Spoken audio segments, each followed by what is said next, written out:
Trump is done. 2018 will be the last year that he's in office. I will be shocked. I can't see him getting to 2019, not by any stretch of the imagination. The Muller investigation is winding down. In just over a year, we've had 19 subpoenas. A bit of context: Hillary Clinton, who again I don't particularly like, was being investigated for 2 years and 0 subpoenas were launched. Trump's got the campaign fraud. He's got links to Russian mafia, to foreign banks. He's broken the emoluments clause time and time again.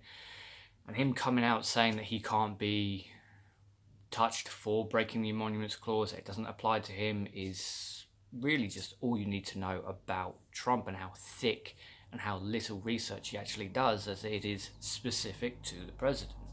If you are the president and you take money, gifts, whatever, from a foreign body personally, then you have broken the emoluments clause. That's something that you can be impeached for. He's lasted this long because he's had backing and protection from a number of Republicans throughout the Senate and throughout the House. They should have worked out by now that he is absolutely toxic to the Republican Party, and they are losing seats left, right, and centre. And this is the party who had Roy Moore as a poster child and who run the primary. Roy Moore being, well, a pedo. He's a child rapist. But all that aside, what damage can Donald Trump do before he leaves the White House? There's already a massive green damage that he's done. He's more or less killed green energy in the United States by raising taxes and unfair tariffs, essentially trying to strangle that business while dropping it for coal and all the dirty energy that doesn't actually help the planet at all. He's come out time and time again saying that he doesn't believe in climate change, so why would he bother doing anything to help it, despite the fact that it affects everyone on the planet.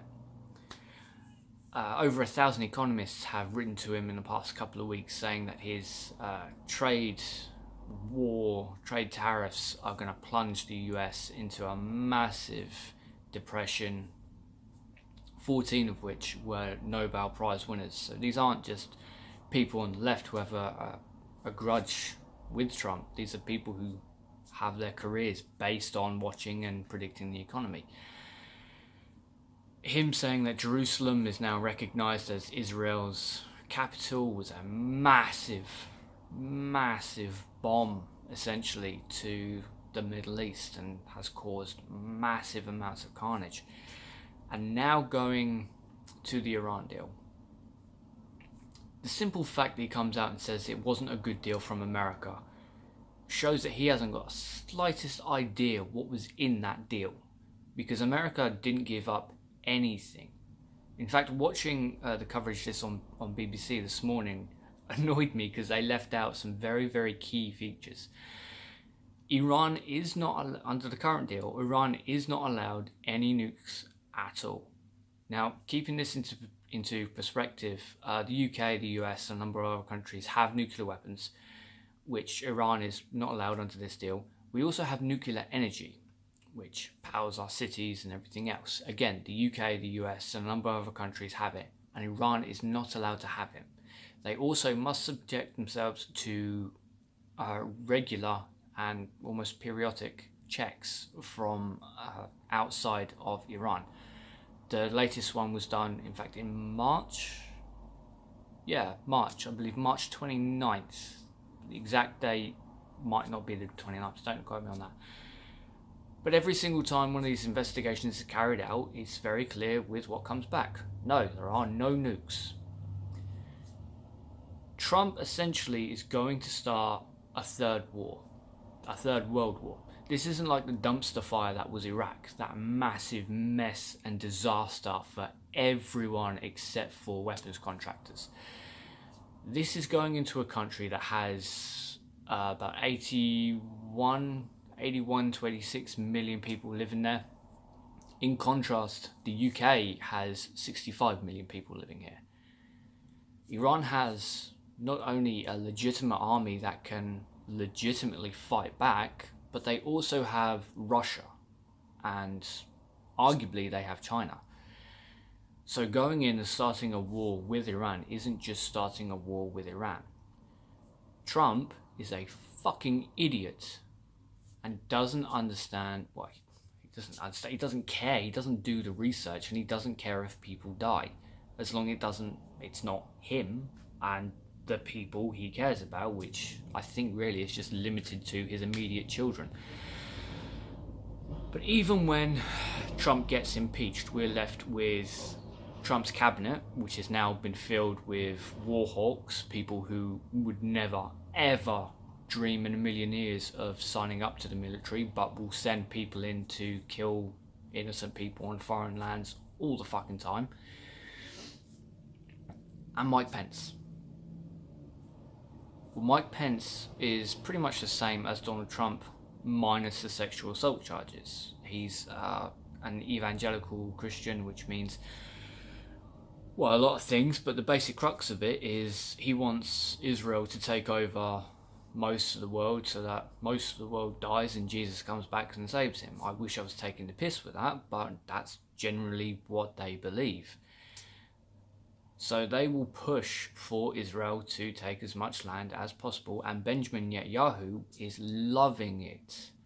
The information that he gave Trump was from outdated sources back in 2007, I believe. Essentially, Benjamin Netanyahu is as deplorable as it comes.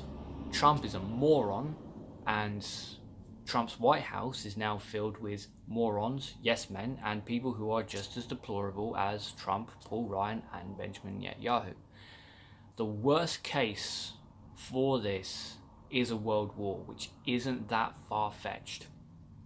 It does entirely depend on how Iran is going to take this and how the rest of the world acts towards America while this American government is in place, because these are serious issues. These cannot be overlooked.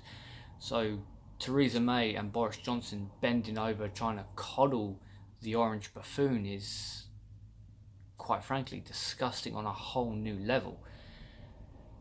Trump needs to be put in his place. And I'm not saying this as an arsehole trying to dictate how other people go, but there is a madman who is incapable of doing his job in arguably the most powerful seat in the world.